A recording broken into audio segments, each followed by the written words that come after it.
Oi, pessoal! Neste vídeo a gente vai falar um pouquinho sobre os sovietes. Por que eu vou parar especialmente para falar dos sovietes? Porque quando a gente analisa a Revolução Russa do ponto de vista histórico, os sovietes eles têm uma grande importância.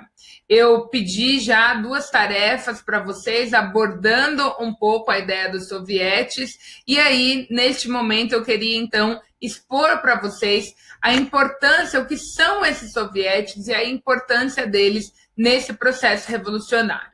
Sovietes, eles são conselhos formados por operários, por camponeses, depois nós teremos formados também por militares.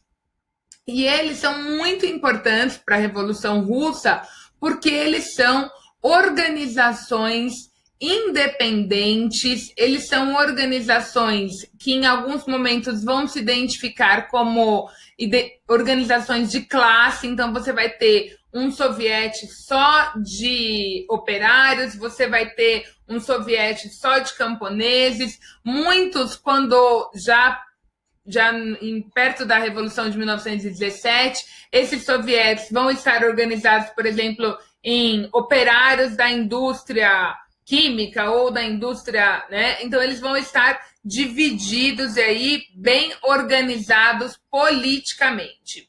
Eles tinham funções executivas dentro desses sovietes e legislativas. Esses sovietes, eles demonstram a organização da população, né, dessa população que está insatisfeita e que está buscando modificações profundas aí nessa sociedade. Então, eles próprios se elegiam dentro das fábricas, então cumpriam essa função legislativa e eles também se autogovernavam, eles se auto-organizavam. Por isso que a gente destaca a importância da presença desses sovietes.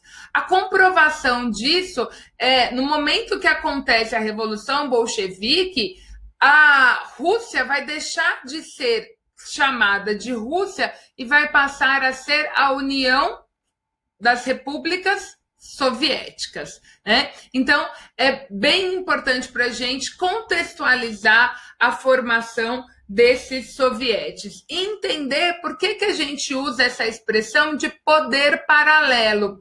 Porque desde 1905, quando essa população começa a se organizar nesses sovietes, e essa organização vai gradativamente se aprimorando, esses sovietes vão ter muita importância no sentido de determinar greves, de reivindicar pelo direito de greve, de buscar, de lutar pela reforma agrária, de exigir, né, a formação de uma Assembleia Nacional onde a população fosse representada. Então, nós atribuímos essa expressão poder paralelo porque esses sovietes começarão a ter grande importância nessa sociedade ainda durante o czarismo, tá bem? Então, é por isso que a gente destaca aqui a presença aí dos sovietes. E os sovietes, eles também se constituem separado da burguesia, tá? Então, nós vamos ter aí a presença de operários, de camponeses, de militares, mas nós vamos ter um distanciamento desses sovietes da burguesia. Por sua vez, um distanciamento, portanto, dos mencheviques. O que vale também aqui colocar é um pouco sobre a tarefa que vocês realizaram agora em uma das últimas aulas, que era buscar identificar qual era a incoerência, né, dos mencheviques estarem associados ao processo revolucionário, levando em conta que esse processo revolucionário resultaria no socialismo. Por que os sovietes e os bolcheviques têm a ver com esse processo e a gente acha natural? E por que a gente, às vezes, identifica uma incoerência dizer que os mencheviques, que estão aliados à burguesia, que vale a gente ressaltar, vale a gente lembrar isso, que os mencheviques são um grupo de revolucionários que acredita que para chegar na revolução é necessário o desenvolvimento do capitalismo e para isso é necessário uma aliança com a burguesia. Por que então seria uma incoerência, né? Alguns de vocês, vários de vocês, aliás, responderam isso, começaram aí, entraram pelo caminho, mas logicamente ou como naturalmente não alcançaram essa reflexão profunda, porque nosso papel aqui é realmente mediar essa construção. Mas eu gostaria que vocês começassem a refletir nesse sentido, e foi exatamente o que vocês fizeram. Os mencheviques, a incoerência aí qual é? Os mencheviques estão aliados à burguesia. E a burguesia, ela é burguesia, ela alcança o seu lucro, por quê? Porque ela acumula riquezas. E partindo da ideia marxista, ela acumula riquezas por quê? Porque ela explora o trabalho de alguém. Mas independente desse aspecto marxista, o que garante o burguês ser bem-sucedido? Que ele acumule riquezas. E ele acumula riquezas como, pessoal? Sendo o proprietário dos meios de produção. Então, é o burguês que é o dono da fábrica, é o burguês que é o dono dos meios de produção, é ele que produz a riqueza que o operário apenas vai operar, né? Mas não vai lucrar toda a riqueza. A riqueza maior, né? Essa riqueza não é dividida entre burguês e operário. A riqueza maior fica concentrada nas mãos do burguês.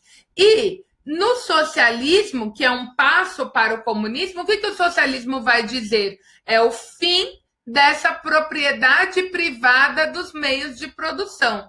Ou seja, esses meios de produção serão estatizados, né? Eles vão pertencer ao Estado.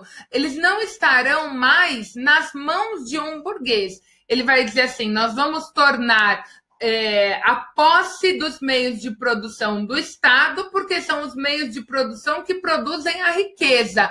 E nós não queremos essa riqueza concentrada nas mãos de um pequeno grupo. Nós queremos essa riqueza produzida e dividida entre a população. Aqui, pessoal, eu não estou entrando no mérito se de fato isso aconteceu ou não. Nós sabemos, né, que quando, após a morte do Lenin, mesmo durante o comunismo de guerra, que é o próximo assunto que a gente vai falar, nós tivemos uma situação prática, uma situação real, muito diferente da questão teórica. Mas aqui cabe a gente entender o que era a questão teórica, tá bem? Então, por isso que eu estou sinalizando que essa é a teoria. Na prática, aconteceram coisas diferentes. Mas a teoria vai nos dizer que esse capital acumulado, ele deve ser dividido entre todas as pessoas. Ele não deve estar concentrado nas mãos dos burgueses. Então, a incoerência está exatamente aí, porque o burguês, em que momento que o burguês que sobrevive da acumulação de capital, o objetivo dele é acumular capitais, quando é que ele vai se unir a um grupo de revolucionários buscando a divisão, o fim, né, de um sistema que valoriza, que privilegia os seus objetivos. Então, essa é a grande incoerência que a gente muitas vezes enxerga, né, ao dizer que os mencheviques se aliaram à burguesia. Mas, sim, efetivamente, neste momento inicial, os mencheviques vão se aliar à burguesia, né, porque eles acreditavam que era necessário a formação aí desse capitalismo, o desenvolvimento desse capitalismo para chegar até a Revolução Socialista. Nós falamos um pouquinho sobre a chegada dos mencheviques Então, em 1917, em fevereiro de 1917, esses mencheviques chegam ao poder, né? Não chegam sozinhos, eles chegam auxiliados, amparados pelas manifestações de toda a população, principalmente dos sovietes, né? Mas no momento que eles conseguem forçar a renúncia do czar, quem vai assumir o poder é a Duma, né, que era o parlamento russo, e esse parlamento russo é formado basicamente pela recém-burguesia ali criada na Rússia. Tá? Nós falamos também um pouquinho sobre a permanência desses mencheviques no poder, eles vão ficar pouco tempo no poder, porque associados aos burgueses, e os burgueses, donos das indústrias essas que tinham a sua produção neste momento voltada para a indústria bélica, considerando que a Rússia estava dentro da guerra. Então, esses burgueses não vão fazer nenhuma questão, não vão buscar uma forma de sair dessa guerra, que era a grande reivindicação da população russa. Esses burgueses estão lucrando com a guerra, então eles não têm intenções, né, não manifestam intenções de sair da guerra. Mas, por sua vez, a população se sente cada vez mais explorada, né, com as riquezas que estão sendo enviadas para a manutenção desses exércitos, e também o exército russo, que está constantemente perdendo, as pessoas morrendo, né? Então a população vai exigir essa saída imediata da guerra. É uma questão que os mencheviques não atendem e que vai ser extremamente comprometedora para a manutenção deles no poder. Outro aspecto que os mencheviques também não vão atender, porque também não está na linha de interesses da burguesia, é a reforma agrária. E quando a gente percebe que a maior parte da população russa era formada por camponeses que desejavam o acesso à terra, é outra razão para que esses mencheviques cheguem ao poder em fevereiro, mas não tomem medidas necessárias para satisfazer os desejos dessa população.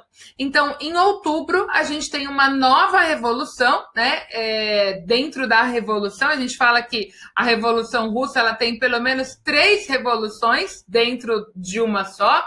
A primeira em 1905, no Domingo Sangrento, quando os sovietes se organizam e começa uma manifestação para limitar o poder do czar. A de fevereiro de 1917, quando o czar renuncia e os mencheviques chegam ao poder, e depois o Outubro Vermelho, que é o momento onde os bolcheviques chegarão ao poder retirando os mencheviques, tá bem? Então, falamos aqui nessa aula rapidamente sobre os sovietes, sobre essa ideia, essa incoerência que a gente enxerga dos mencheviques chegarem ao poder, né, em uma revolução socialista que acaba defendendo interesses que não eram os interesses da burguesia. E, por último, aí as razões que levaram esses mencheviques a serem retirados do poder pelos bolcheviques, e em outubro os bolcheviques assumem, que é o tema da nossa próxima aula. Eu espero que vocês tenham compreendido esse tema. Se não compreenderam, aquelas dúvidas que ficarem, disponibilizem aqui no documento de dúvidas e a gente volta a conversar sobre isso na próxima videoaula. Até logo!